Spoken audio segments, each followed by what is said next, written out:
Hey guys, my name is Matimio, and welcome to our episode of Sunday Mailbox. This is a video series where you, the viewer, can submit your gaming-related questions, and then I will give my humble opinion on them. To get the formalities out of the way real quick, if you would like to submit your own question that could be featured in an upcoming episode, you can do so by leaving a comment down below, or by sending me a Facebook and Twitter message. The first question for today comes from Jordan, and it is, do you think that spawn killing is a problem in Rainbow Six Siege, and that it ruins the game?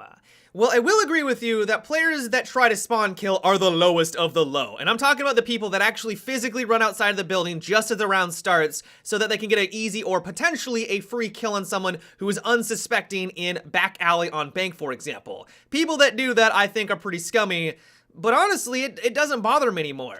Maybe it's just because I put a lot of time into Rainbow Six Siege. I've been playing this since the very beginning. I know all the spots, and so every time I spawn in a location where it's possible, and I know that they might run outside, I just wait for it. I wait 5 seconds, and if nothing happens, I'll slowly proceed towards the building. But the key component of that is that I'm expecting it every single time I'm in one of these locations. You start to notice at higher ranks that people don't start to spawn peek anymore. Maybe this is just on PC, and I don't know what's happening on console, but on PC, because most people are wise to this at higher ranks, they are going to do just what I just advised and wait for someone to run outside. If you have 4 people aiming at your head as soon as you peek your head out, you're probably not going to last very long, and so most people have learned that while it can get you kills, and it's frustrating when you die to that tactic, but because most people are aware of it now, it's not really that viable of a tactic. Same is true for people who are peeking through a window at the beginning of the round. Once again, I can fully sympathize, and I get just as frustrated as you do when I die to someone who I didn't realize was peering through a window. It's incredibly frustrating, especially within the first couple of minutes or first couple of seconds. I hate it just as much as you guys, but that's also just kind of part of Rainbow Six Siege. The windows are there for a reason. You're trying to get towards the building. It's a valid tactic, and honestly, as long as you're aware that the window is open, they have a lot of places that they need to scout out, a lot of different directions the enemy can come from, and they've only got this small little hole. And so usually you can have the advantage on offense as long as you're watching for those window peaks as well. And so I guess the question I have for you is, what would you like Ubisoft to do about this problem? Do you think that there just needs to be more obstacles in between you and the building so that you can hide behind them more? I mean, that would be one thing. It's a little bizarre that there isn't an object between you and the building on back alley on bank, for example. That seems a little weird. I guess that would be one solution. But as for people peeking outside of windows, that just feels like it's a part of the game. I guess they could spawn us on top of a building, which would be incredible, but I don't think that they're going to do that, because if they would have, I feel like they would have done that already. And so once again, I can completely sympathize. My main advice is to learn where people are going to be popping out, make a mental note so that in the future you're waiting for it so that you can get the kill on them. The next question comes from Dylan, and it is, I've heard a few people say that they don't want friendly fire on in casual and it should only be for ranked. I don't know what I think about this. What are your thoughts? Well, I can see where they're coming from. If you're brand new to Rainbow Six Siege, or even worse, if you're brand new to first-person shooters in general, getting into this game can be a very daunting task. Not only do you have to learn all the different spots, you have to learn how the weapons perform, but you also now need to watch out for stupid teammates who are running in front of you.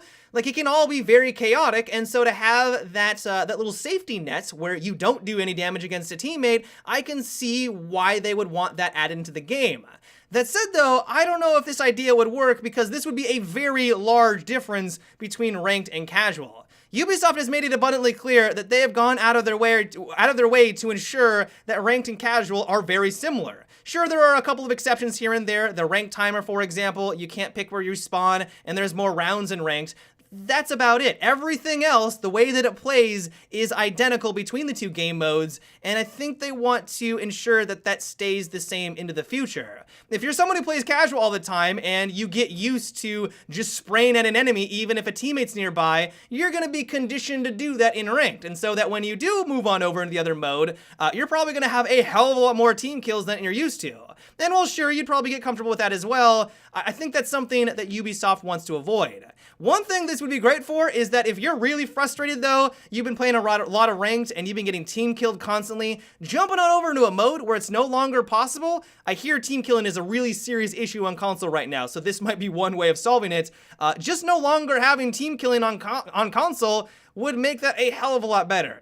And so let me know what you guys think about this. I'm in the camp where I don't think this is necessary. I think that they should try to be as equal as possible between the two modes, but let me know your thoughts. I'm just one guy on the internet, and so would you like this change to happen to casual? Do you think it's a horrible idea? Give me your guys' thoughts down below.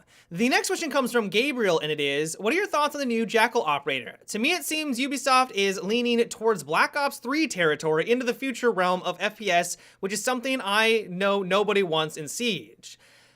Just stop with this. Just because Call of Duty has a feature, one feature, that now is in another video game does not mean that the video game is becoming Call of Duty.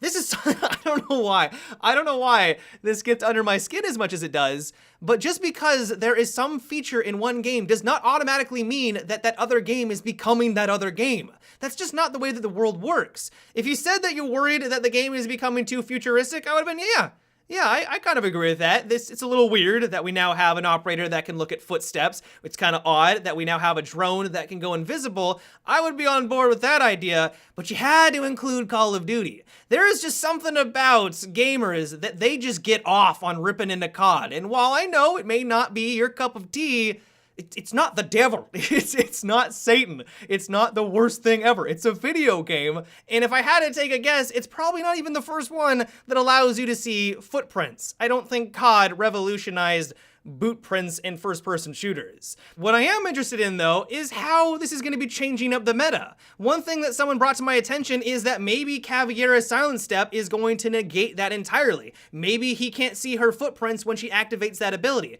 That's interesting. That is something that I'm thinking about, and not that this is turning into COD. The next question comes from Nicholas, and it is, do you see For Honor as a possible esports title? Absolutely. Does that mean it's going to happen? Absolutely not. There's a lot of things that need to line up for a game to get to the point where it could even potentially be an esports title. First of all, it has to be fun to watch. Even if it is one of the most engaging games to play, it's a hell of a lot of fun. If it's not fun to watch, no one's gonna watch it, and if no one's watching, it's not making any money, so that's gonna be a complete failure. On the other side of the coin, there also needs to be a high skill cap. There needs to be something for people to strive for. If there isn't any difference between the best player in the world and someone who's like top 1,000, that's probably not gonna be all that interesting as well. And so while For Honor has a lot of these aspects of it, I have no idea if it's going to take off. Usually an esports title comes from the player base. It's organic, it kind of happens on its own. And while I know that some developers have tried their best to create an esports scene, it's going to have to come from the player base. It has to be something that people want to watch. It has to be something that people want to play and strive to be better. And while For Honor has these components, it's way too early to tell. Maybe in a couple of months after the game releases, we'll have a better idea. Once people actually start to master the game, we'll get a better sense. Because while I love the game right now, I think it's a lot of fun. Yeah, it's way too early to tell, but it does have that potential. The next question comes from Marcellus, and it is, what if we had an offensive operator with a riot shield who could set down and take cover behind?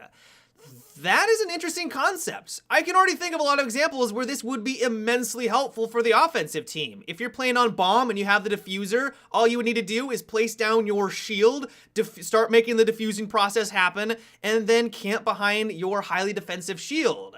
What would also be cool is if he also had some sort of primary weapon, like an assault rifle or something along those lines. He couldn't use it while he has his shield in front of him, but as soon as he plants that thing down, he whips this bad boy out, so that he's not just using a pistol. That way, he's more of a mobile cover kind of operator. He can move it around, he can plant this thing down, and then have this highly defensive location. That's really intriguing to me. What it sounds like is that this guy would be able to dictate the front line or the flow of the battle a little bit more. You can charge on in, figure out where the enemy is located, hide behind your shield, and then go to town with your primary weapon. I know I've just kind of expanded upon your idea. You never said he'd have a primary assault rifle or anything like that. But if that was true, like, this could be a really cool way at changing the flow or changing the dynamic. Who knows, maybe he would just be worthless and just an operator that serves no function, or he would be blatantly overpowered. I have no idea. What I do like about it is that it's different. It takes the shield operator, expands upon it, takes it to a direction that I think a lot of people would be comfortable with. And so for that, I like this idea, and I would be totally down if Ubisoft explored it more. But yeah, guys, that is about it for today's Sunday Mailbox. I hope you enjoyed. Let me know what you thought about what we discussed in today's video. Do you completely disagree with me and you think that spawn camping is a serious issue and Ubisoft should do something about it? Do you think that Rainbow Six Siege is turning into Call of Duty? Let me know down below. As always, if you would like to submit your own question for an upcoming episode, you can also leave a comment or by sending me a Facebook and Twitter message. But until tomorrow, guys, have a good one and take it easy.